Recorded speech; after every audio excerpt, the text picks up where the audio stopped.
Take us to Flavor Town, Forrest. Woo! Distraction makers. We've got a bit of a bone to pick with designers. Sure. All right? Generally. Not all designers. Not you. We love you. Yeah. But the other one. There's something, we've read a few game design books at this point. A couple. A handful. And there's a common pattern, I guess, that we'll kind of notice and see in some of these books. And it's how flavor's discussed. Flavor is really encompassing not only the aesthetics of the thing you're making, but also the mechanical expressions of the feelings of those aesthetics. Right. So that's what we're talking about. We're talking about how a lot of game designers tend to present this idea of flavor as like a conceit, right? Yes. As something that's sort of put on top of your mechanics, right? As almost the systems work underneath. Almost as an afterthought at times, right? Yeah, I don't know if that's the intention, but I think that might be part of the outcome that is occurring. Yeah. I think you and I kind of are in the same boat that we don't think it's not necessarily just a conceit. And I don't think not all designers mean conceit and with a negative connotation. Right. But sometimes, it can feel a little bit like it's treated almost as an afterthought. And I think that there's a lot more that you get out of flavor than what a lot of designers might think that you get out of it. Right. And it's not just about, making something pretty or making something thematically resonant or whatever, right? There are also systemic implications to flavor, which we'll get into. So the first thing we're going to start with is how flavor can help teach players the game. And this is probably the one that most people have a lot of designers have heard before. Any Magic players may have heard Mark Rosewater refer to this as piggybacking. The easiest example is that like a creature with flying has wings, and therefore it's intuitive for you to understand that, this thing flies over the other creatures on the battlefield. I was playing a lot of Astrobot not that long ago, and I think Astrobot's pretty good at kind of through the different objects or items that you get, some of them, I should say, are pretty good at lining up with player expectations. Some of them are not so much. One that I think is really interesting is one you get these like frog like gloves. Okay. And the way you use them is you use the L&R triggers, right? And once I saw them on the hands, I immediately was like, that seems like something I'd like punch with or something once they're attached to my hands. And when you punch with them, a giant tongue comes out and it sticks to things like a frog would as it's going and trying to catch something. So that one really connects. There's also a dog that shoots out like a rocket. Okay. That does not connect. Yeah. So I think the important thing to remember here, right, is that flavor in this way can be used as almost like a mnemonic device to help players better understand the mechanics of how something works in your game, better remember it. They'll be able to like recall back to it as almost a shorthand, right? Yeah, to the point that like you'd be surprised how many players don't even need to think about the mechanic. My favorite example in Magic of this is comparing the two mechanics, Cascade versus Discover. Both do very similar things. Discover is basically a fixed version of Cascade.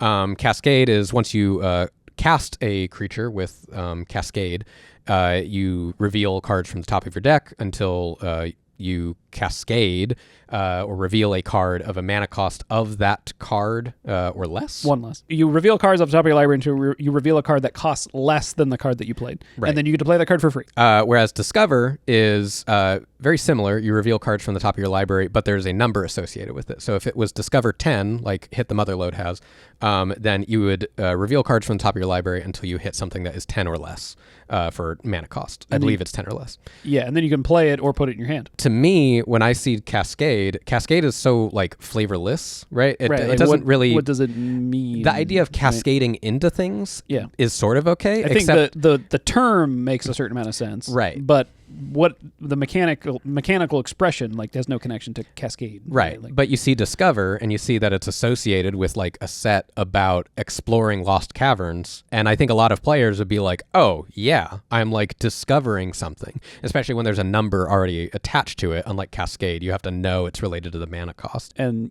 generally in Magic, this idea of gaining knowledge is usually attributed to drawing cards or revealing cards from your library. This is a blue card or a blue color thing that happens a lot. So let's step into the sort of the next thing that flavor can do. We've primarily just been talking about individual mechanics, right? Flying or Astrobot's gloves or whatever. But when the individual mechanics then connect to the overall system or the world around you, then it starts to create a role that you can start immersing yourself in and start acting as. So a good example of this is that if you have enough mechanics, let's go back to the discover mechanic. If you have enough things that you are discovering and you see maybe in other points of flavor, like in art or whatever, enough things start to connect that if that is lining up with what you are doing overall in the game, then suddenly you can start feeling as if you are embodying a particular role. And the really interesting thing with this is that it can actually encourage suboptimal play. This is really interesting. So in characteristics of games, Richard Garfield brings up a couple things about reducing the returns from skill.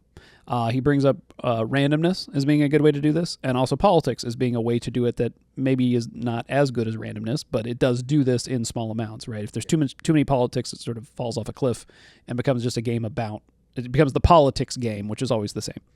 However, one that we're sort of positing here is that there's another way to potentially reduce returns from skill, and that is if you as a player are immersed enough in the world, it's possible that you might make suboptimal decisions to go in line more with the role-playing aspects of what you're experiencing rather than just the most optimal choice.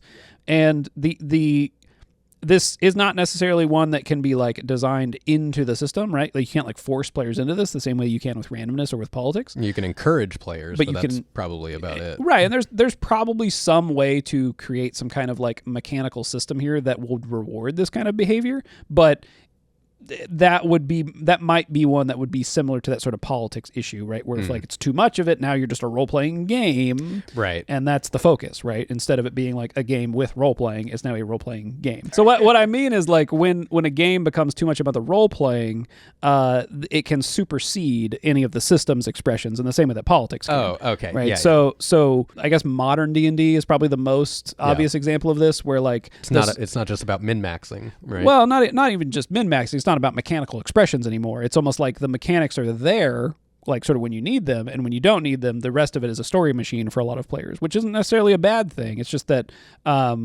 there's a particular style of play that is systems heavy, right? That is, maybe min-maxing, right? Where you might make the choice to make a decision based on role play. Yeah. But primarily you're making decisions based on systems expressions, like, oh, I'm going to explore this dungeon, I'm going to get this gold, I'm going to defeat these monsters to get the experience points, and then level up my character to make myself stronger. Right. Where modern D&D is mostly focused on almost entirely the role. You have a story, that you're trying to accomplish, But the main reason why you would want players to potentially make these suboptimal decisions is that it increases replayability. A game is for us defined as a meaningful decision with an uncertain outcome and measurable feedback. And as long as you can keep those things intact, the game remains unexhausted. One of the problems that can arise is that when a player understands the game in its totality, right, a player knows all of the most optimal decisions and will only make those. The game has no uncertain, like there's no meaningful decisions. The outcomes are potentially certain, and the game is exhausted. Where if you're incentivized to, play the game in a suboptimal way, now you've unlocked a whole nother path through the game, effectively. A good example that I felt recently, a quick anecdote, is been playing the Bazaar still. And something that I notice a lot of content creators are doing is they will go out of their way to try and pursue specific builds that might not necessarily be optimal, but because I think that the story is really interesting. This isn't often the reason that they say that they will do it, but more often than not, I think that's usually the pursuit and what they're really after, right? They want this big moment because they probably want to record it in a VOD, they want to have it go on a video, they know that would be good for views because it's a good story. And so an example in the Bazaar is that you can play as Vanessa, and there's a card called the Boulder. And the Boulder is very exciting, has a 20-second long cooldown, and at the end of its cooldown, it deals maximum enemies' health. It just deals all of the enemies' health to them. And it's very exciting when you get it. And so there's a lot of content creators that I think they'll go out of their way to be like, okay, I'm going to try and make a Boulder run. But you don't run into the Boulder till way later in the game. So you have to kind of build up with the hopes that you're going to get this card. Make suboptimal choices Right. hoping it pays off. Yeah. And I think that if the entire game were just sort of like abstract numbers, right? You remove any of the flavor, you remove the context of what the boulder is, and instead you just are picking like, well, this weapon deals a lot of damage and this weapon doesn't deal a lot of damage. Like, yeah, you'd probably in an optimal, in a rational player way, you would want the bigger item that does more damage, but it's a lot more exciting when it's called the boulder. Right, yeah. It definitely adds a layer for Yeah. sure, right, of humor. Okay, so I think the last part that we want to talk about here is how when you've put players in this position of wanting to make suboptimal decisions as part of the role that they are playing in the sort of world experience that you've created, it opens them up to potential meaning, right? To finding meaning within the game that they are experiencing. It's not to say that like games inherently must have meaning designed into them, or that designers themselves should be designing meaning into a game. But part of my goal with designing any game is that creating systems that players could find meaning in, right? Like you're putting them into a specific circumstances that might be able to affect their worldview in some way, to help them experience something from a different perspective, or notice something about an experience that has a correlation to their real lives, and that might hopefully, potentially, make them think differently about what they're doing, or maybe that they didn't notice something before, right? Yeah. And I think this is, I mean, this is probably the hardest thing to design for, right? Because you don't know if it's going to make an impact on a player, right? Well, and in some ways you can't force it, right? Yeah. You can't ensure that it does, because then it won't work, right? And I think that in a lot of cases, it's probably going to be something that most players don't notice, but the players that do notice will care a lot about it. And I think that, we're both fans of Miyazaki and Elden Ring and the Souls games, and I think that this is something that they do really, really well, of introducing these small snippets of things that like your average player would just be like, oh, that's like cool, whatever. But if you want to dig a little deeper, you can start to see these nuances and the deeper meaning behind what you're doing. Yeah, and it's Dark Souls in particular, being such a difficult experience, right? Like this is a great example of the mechanical expressions of the game putting you into a state of can I do this, right? How can I achieve this thing? It's so difficult. And in some ways, players find meaning in that struggle, right? This is one of the ways that video games, or games in particular, can become so addictive, right? Is that you're sort of giving someone a sense of purpose, right, or achievement, or something that they might be lacking in their real life, right? Yeah. And Dark Souls, in that way, I think, stepped into a space for a lot of players that made them feel that sense of achievement in a way that they weren't able to feel in their real life. Yeah.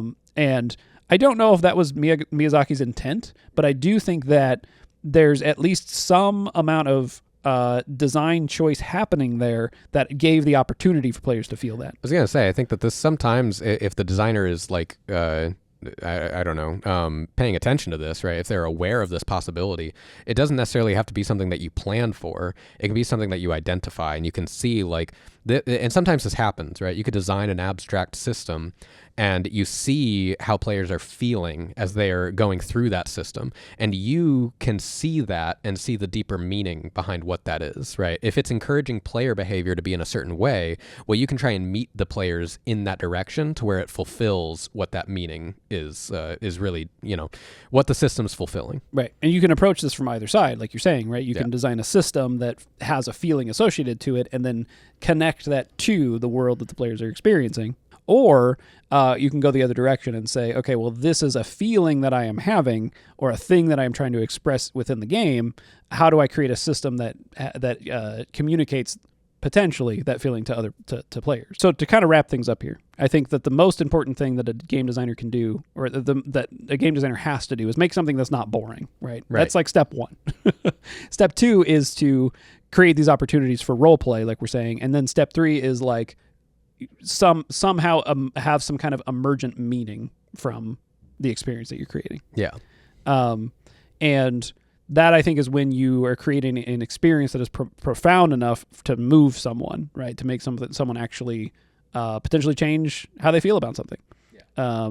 And that's when we've moved games into the role of art, right? I think that's the crossing the line into creating something that has meaning that can be derived from it. And I think that's when we move into artistic territory. And I think that, like, if you're starting out as a game designer, I don't think you necessarily need to worry about all these things all at once. Well, it's not even about thinking about it most of the time. Right. Yeah. I think it really, it's, I mean, I don't know. I can't like get into a prescriptive, like, this is how you start designing games. But yeah, it's isolating these things. It's recognizing these things and sort of using them as a sort of checkpoint for yourself, and recognizing, like, okay, am I fulfilling, is my system fulfilling any sort of like a role that the player can play? Is that fulfilling the fantasy that's being promised to them? Are the mechanics in line with that? And if that's the case, is there something deeper that I could look towards here, right? Because people are going to attach their own meaning to things. Regardless. It's just whether or not you want to meet them halfway. Yeah, at least sort of building in some of these opportunities for somebody to pick up and understand, right? If I'm likening it to, making a painting, right? It's like I have a particular thing, emotion, feeling I have in mind when I'm making that painting. But then when somebody else sees it, they may or may not have that same experience when they see it. But it has some kind of meaning to them. And that's the only thing at that point that's important. Almost every art form is an interactive medium. It's just that games are much more interactive than others, right? Where a painting, you're having an interaction with it by observing it and trying to understand it. A game, you're literally embodying something within a world, right? An abstracted reality that you are able to make the decisions of the protagonist in, right? Yeah. You are the protagonist. You're not reading about a protagonist. You're not viewing the protagonist in the movie. You're not seeing the protagonist or whatever in a painting. You are the protagonist. And that's I don't know, that can be a very profound experience. And I think undercutting what flavor can achieve, right, by getting players into that space is doing the medium a disservice. I think it's not only undercutting what it can achieve, but it's also not acknowledging that regardless of whether you intend it or not, flavor is there. It's there, yeah. Well, thanks for listening to us talk about flavor. If you like the video, please give us a like and subscribe. And then you can join the Discord. The link is in the description. Thanks for watching. We'll see you next time. Bye.